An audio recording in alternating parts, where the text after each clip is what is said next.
Hello, this is Nina. Welcome to NVfineARTstudio. Recently, I received a swatch of Winsor Newton limited edition Twilight Series colors. This was gifted to me by a local watercolor society, so I don't have any affiliations with them. These colors look very promising and remind me some of my current colors, so I'm very interested to see how they perform and curious if I would add them to my palette. Before we begin, if you are new to my channel, I'd like to let you know that I have a Patreon page where I post weekly full-time painting demonstrations. I thoroughly explain what I do and why. If you feel like you're stuck at your current level and want to improve or just want to learn new things about watercolor, please make sure to find me there. Today I want to test color appearance, brightness and value range. How they perform wet on dry. How they perform wet on wet, how they bloom on its own, how they blend in a gradient wash, how they travel down the paper at a 45-degree angle. It is a long video, so make yourself comfortable and let's begin. This is the colors, starting from the top left corner. Sanguine red, quinacridone violet, smart Dumont's blue, aqua green, cobalt green deep, chromium black. Let's start with the red. I'm activating the dot with a bit of water and letting it absorb for a minute. First, let's see what it looks like. It is a beautiful color, reminds me of alizarin crimson, but fresher and warmer. It is clean, doesn't look like there is any white additives, and it has nice saturation and value range for a red. Let's see how it performs wet on dry. I made a milk-like consistency typical for a middle tonal value range, and I'm applying it directly to the paper. The texture feels very smooth, and for the little that I have on my brush, it actually goes a long way, but it loses intensity quite quickly. Let's see how it performs wet on wet. I pre-wet the area with a clean, fully loaded brush. Now I'm picking up the pigment. I'm trying to make milk-like consistency again, not too much water and not pure pigment either. I'm assessing the edges and paint distribution. The edge is nice and soft and paint is distributing quite evenly.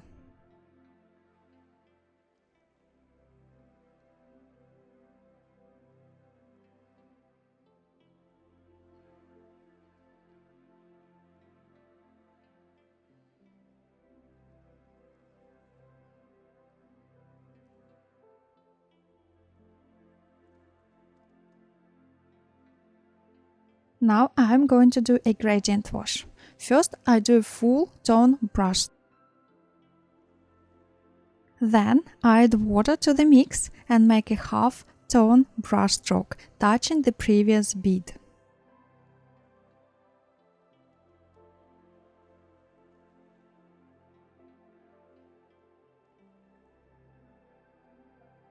And the last stroke is with almost pure water. It blends nicely, there are no super obvious strips, but I still can kind of see the line where I changed the tone. I actually expected slightly better performance after the wet on wet test. Let's see how far it will bloom on its own if I don't move my brush, but just do a little dot instead. I pre-wetted the area with a clean brush full of water.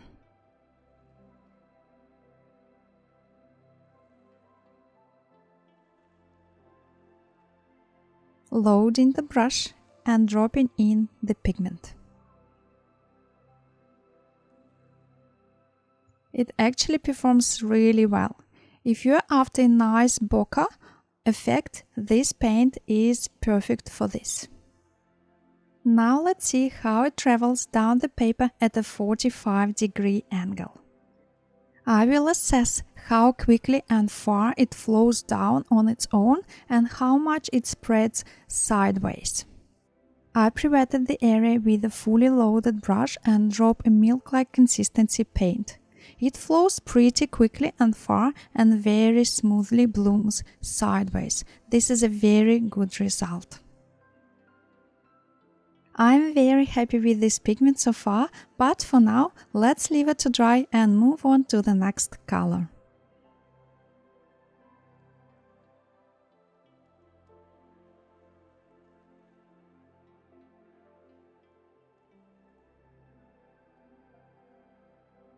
This is quinacridone Violet. I actually did a review of violets from Daniel Smith, Holbein and Jackson's not that long ago, so I'm very interested to see what this new violet is all about. Let's do a drop of water to activate it. I'm loading the brush with a milk-like consistency mixture and applying it directly to the paper. This is a beautiful color. It looks like a neutral violet, not too cool and not too warm, but not as intense as I would have expected from a quinacridone color. I use violets for shadows, so I would prefer a cool violet, but if I put aside my personal preference, this is actually very good violet. It is clean, it has a very good self-leveling ability, it is bright and saturated and has a very good tonal value range. Let's see how it performs wet on dry. I'm making a milk-like consistency typical for a middle tonal value range and applying it directly to the paper. The texture feels a bit clumpier than the red and feels like I ran out of pigment very quickly, but I still had moisture at the end of the paper, but not the pigment. Let's see how it performs wet on wet. I pre-wet the area with a fully loaded brush. Now I pick up the pigment and try to make milk-like consistency again. Milk-like consistency means you have a sort of 50-50 ratio of paint and water. Let's paint a wavy line. The paint blooms very quickly and has kind of halo. I'm not too happy about that and I'm not sure why this is happening. I usually see this in very cheap paints with cheap binders, but Winsor Newton usually use Gamma Arabic, so cannot blame the binder. Also, I see a similar effect when I use Oxgal watercolor medium, but again, I'm not sure if Winsor Newton can add it as an additive to make the paint move better wet on wet. It might be just a characteristic of this pigment to move sideways. Let's do a gradient wash. First, I do full tone brush stroke.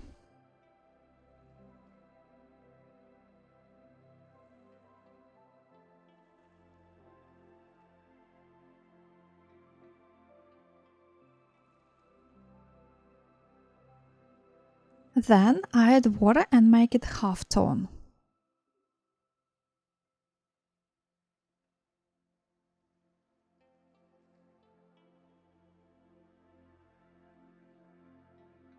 I make a stroke touching the previous bead. It feels like it absorbs into the paper very quickly. The last stroke is with almost pure water. Wow, it's drying very quickly. I just had time to rinse the brush and it is already blooming. We might get a cauliflower effect here. It's probably not very obvious at the moment on the camera, but I can see it happening in real life. Let's see how wide it blooms on its own if I don't move my brush and just do a drop of paint. I pre-wet the area for this test again.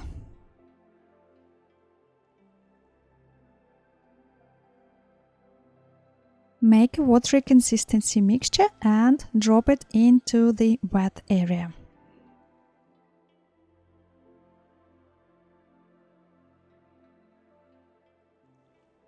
Ooh, it blooms very quickly and very wide. It has a distinctive halo and veins. If you're after this effect, it definitely creates a nice and interesting texture. But if you're after smooth bokeh similar to what we saw in the red pigment, I don't think this is for you. Now let's see how it performs at a 45-degree angle. I pre-wet the area with a fully loaded brush and drop a milk-like consistency paint into the wet area.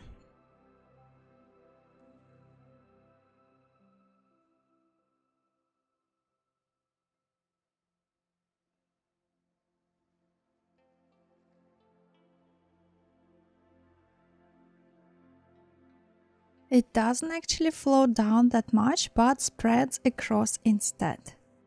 This type of spread is typical for a good Arabic binder and a very fine pigment, which is very good, but I'm still not sure why it does this halo explosion in the first couple of seconds.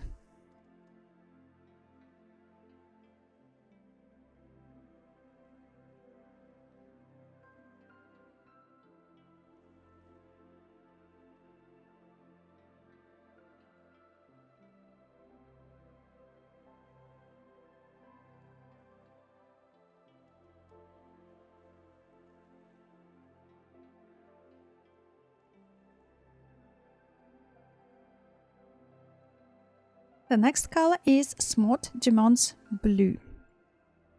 Let's activate the paint. Add some water and leave it for a second or two to become alive. Let's assess the appearance. This is a gorgeous color. It is slightly warmer than ultramarine. It actually looks like a mix of ultramarine blue and lavender, but fresher, cleaner and fully transparent. It is hardly granulates. I definitely can see myself using it for painting sky, clouds, shadows and so much more. Now I am going to test how it performs wet on dry. I am making a 50-50 water to paint ratio. This is the most used consistency, so it's good to test. And I'm applying it directly to the paper. The texture feels very smooth, but again it loses the intensity quite quickly. It is very similar to the red pigment that we tested earlier. Let's see how it performs wet on wet. I pre-wet the area with a fully loaded clean brush. Now I'm picking up the pigment.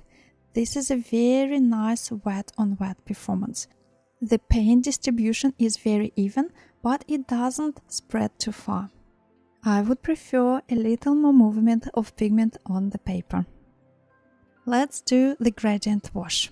Same process. First I do a full tone brush stroke. Similar to the violet, it feels like it absorbs into the paper very quickly. I add a half tone and at last just water.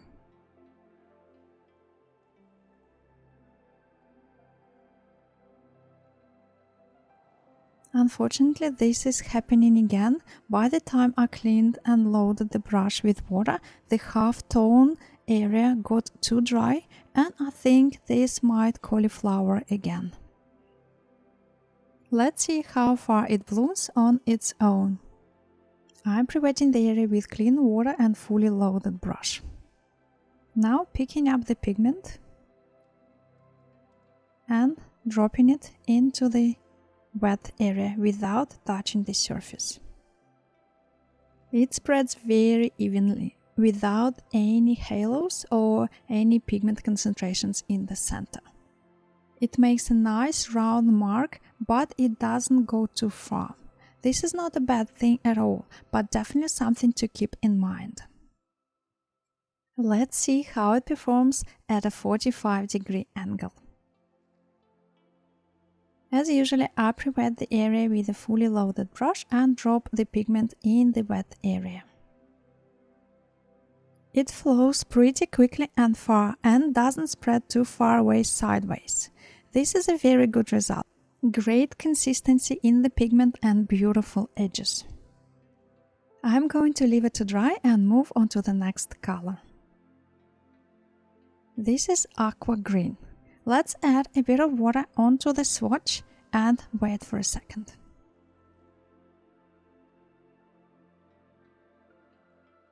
This is a very nice teal color. It's similar to cobalt turquoise, but warmer and brighter. It's actually exactly what I was thinking about another day. It looks a little textured and it has greater value range. It appears to go much darker than cobalt turquoise and it is a transparent color. Let's see how it performs wet on dry.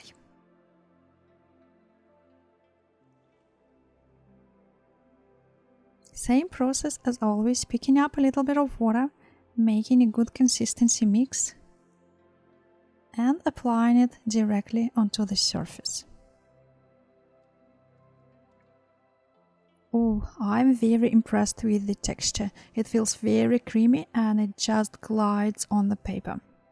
This is a rough surface and it absorbs and takes a lot of paint and intensity, but it doesn't look like it loses on its paper too quickly.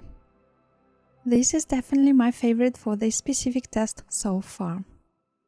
Let's test wet on wet. Same procedure here, pre-wetting the area with a fully loaded clean brush.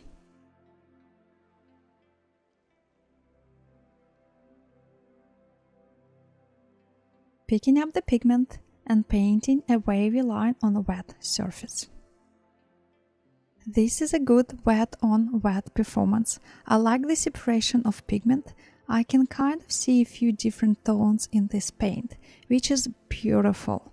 But the edge is more rough and veiny. This is similar to the violet at the beginning of the video. Now let's test how it blends in a gradient wash. The first stroke is with a fully concentrated pigment.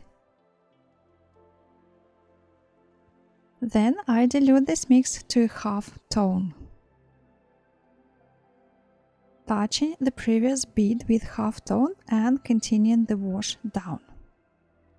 For the last brush stroke I use water.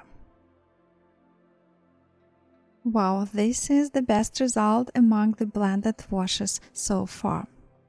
It didn't dry on me while I washed and loaded the brush. It is very nice and smooth without any indication of strips. This is exactly what you want to see from a gradient. Let's test how it blooms on its own. It doesn't spread too far away. I can see concentration in the middle with a soft veiny edge around. This looks similar to the blue in terms of movement and violet in terms of feathered edge. Let's see how it travels down the paper at a 45-degree angle. It flows pretty quickly and far and doesn't spread too far away sideways. This is a very good result. I'm going to let it dry and move on to Cobalt Deep Green. First, we're going to test the appearance. This is an absolutely beautiful color, and it looks like it has a little bit of granulation, and also it appears to be opaque. It doesn't appear to be as intense as the previous teal color, and it definitely has a narrow tonal value range. Let's do a few marks wet on dry. This color also has a very nice texture. It also feels very creamy and nice on the surface. And it leaves a beautiful dry brush mark at the end of the paper. Let's see how it performs wet on wet. Same process as always, pre-wetting the area with a fully loaded brush and making a wavy line with a saturated brush with the pigment. This is a very good wet on wet performance. There is no separation of pigment, the edges are nice and soft, and the wash is very even. Now let's do the gradient wash.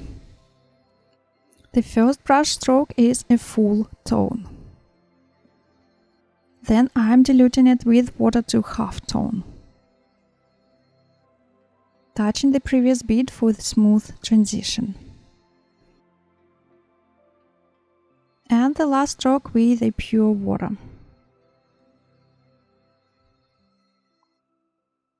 This is a very nice gradient wash, very similar to the previous color. Now let's test how it blooms on its own. I'm pre-wetting the area and dropping in the pigment. Again, very similar to the previous paint, it doesn't travel too far, but it is a very even spread. The edges are a little bit veiny, but soft at the same time. Now let's test the 45-degree angle. As always, I pre-wet the area with a fully loaded brush and drop the paint quickly.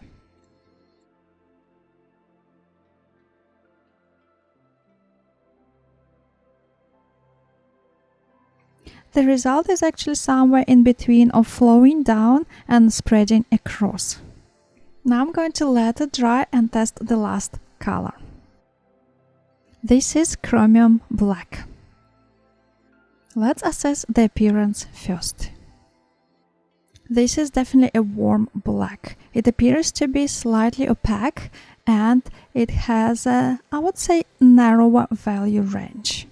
It doesn't look as dark as, for example, neutral tint in full saturation. Let's test wet on dry. It feels really nice on paper, but it kind of goes really quickly into dry brush mode.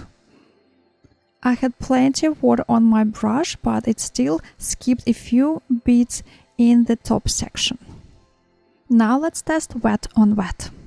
The same process as always, pre-wetting the area with a clean brush and painting a wavy line with a fully saturated brush. Wow, this is an interesting result. It blooms very quickly in a hairy and spiky manner. Let's test the gradient wash. First stroke with a full tone. Diluting it with water to half tone and touching the previous bit for the smooth transition. Please note how the bubbles pop and reveal the white of the paper. The last brush stroke is with water. It blends nicely but still leaves a definite area where I see the value transition. Maybe if I leave it for a while, it will self-level. Now let's test how it blooms on its own. As always, pre-wetting the area and dropping in the pigment without touching it with the brush. Wow, this spread looks like fireworks and it travels downwards. I think this pigment is really good for making textures and effects, but not as good for soft unblended transitions. Let's test the 45-degree angle. Pre-wetting the area with a fully loaded brush and dropping in the pigment.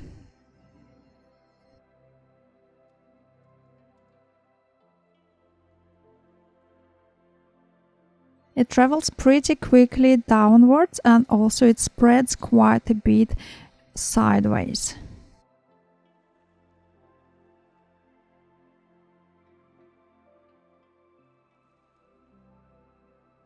This is interesting that actually after a minute while we did the 45-degree test, the bloom test edges moved from being spiky and hairy to be soft and blended, but it didn't happen to the wavy line in the wet on wet test. The last thing that I want to do is to compare it to my existing colors and see if I want to swap or maybe try out some of them in paintings. This is alizarin crimson. This is Cabazol violet, ultramarine blue, cerulean, cobalt turquoise, neutral tint. Cobalt turquoise again next to aqua green. I actually quite like the blue, the greens and the black. I'm definitely seeing myself purchasing them and testing them for a couple of months, but I'm not quite sure if I'm ready to replace them as a permanent colors for my palette, just on the basis of these tests. I like the blue because it looks already like a mix of ultramarine and lavender that I always do. I also like the black color because it's slightly warmer than neutral tint, and I tend to add neutral tint to burnt cyan and warmer colors to increase the value, so it might work actually much better than neutral tint. Although I worry a little bit about the opaque quality of this black. Hope this was informative and enjoyable. If so, please like, subscribe and leave a comment. I will see you in my next video.